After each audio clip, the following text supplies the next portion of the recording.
Skeptics and Cynics. I have to say, people that make nasty comments on my videos are really no different in my experience than the people that bullied me for being gay when I was young. It's exactly the same mindset. You're not gay, it's just a phase. You're not a medium, there is no such thing.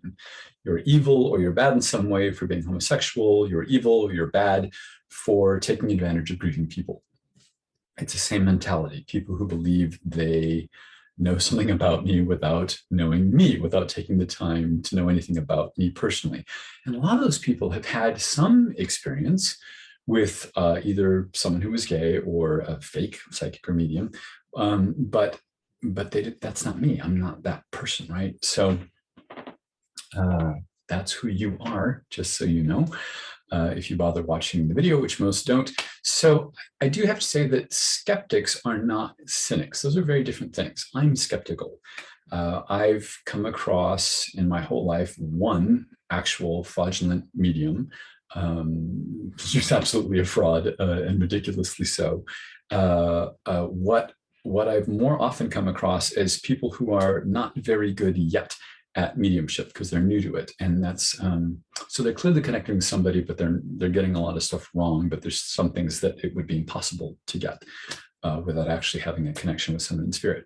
So that's why it's important not to practice on the public, right? Learn in online circles, learn on each other, but yeah, practicing on the public is a terrible idea because it if nothing else, it gives professional skeptics, fuel for their fire. So since deliberately engaging in mediumship, it's not that I believe that anything and everything is possible. It's just that I'm no longer certain about what is impossible. I just don't know. So I try to be open-minded about everything, but I'm still pretty skeptical.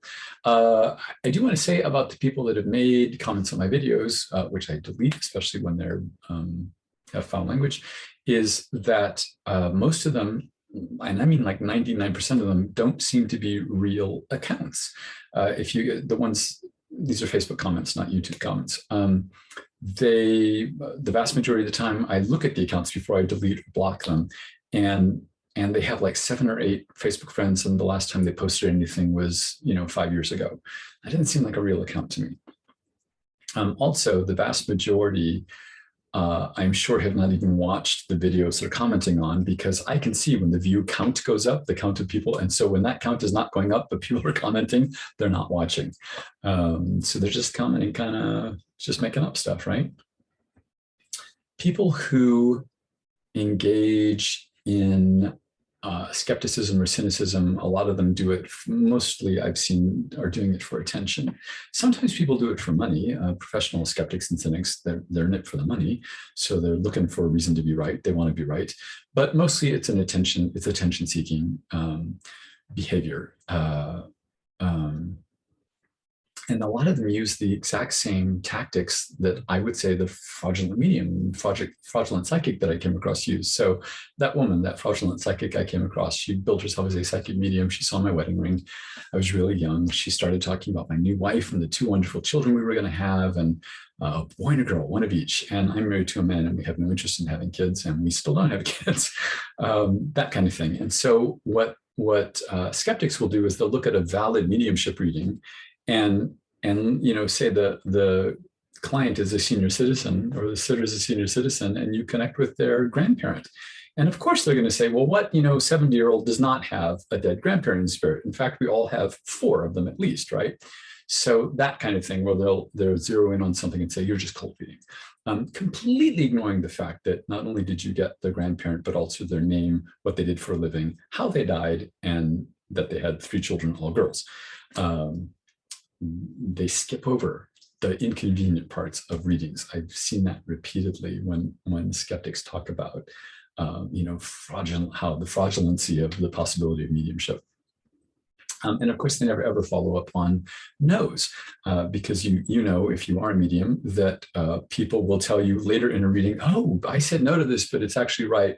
What happens to me a lot is in the day or 2 after a reading, they'll follow up and say, I said no to this, but my spouse, my parent, my whoever said, no, that's actually right. So, but of course they don't want to know about that kind of thing because it invalidates their skeptical gotcha point. So the sad thing I want to say, sad observation about skeptics is that it is, and especially cynics, is that it's their way of interacting with the world. It's a very negative, aren't I smarter than all of those dumb people that you fooled, you fake psychic you?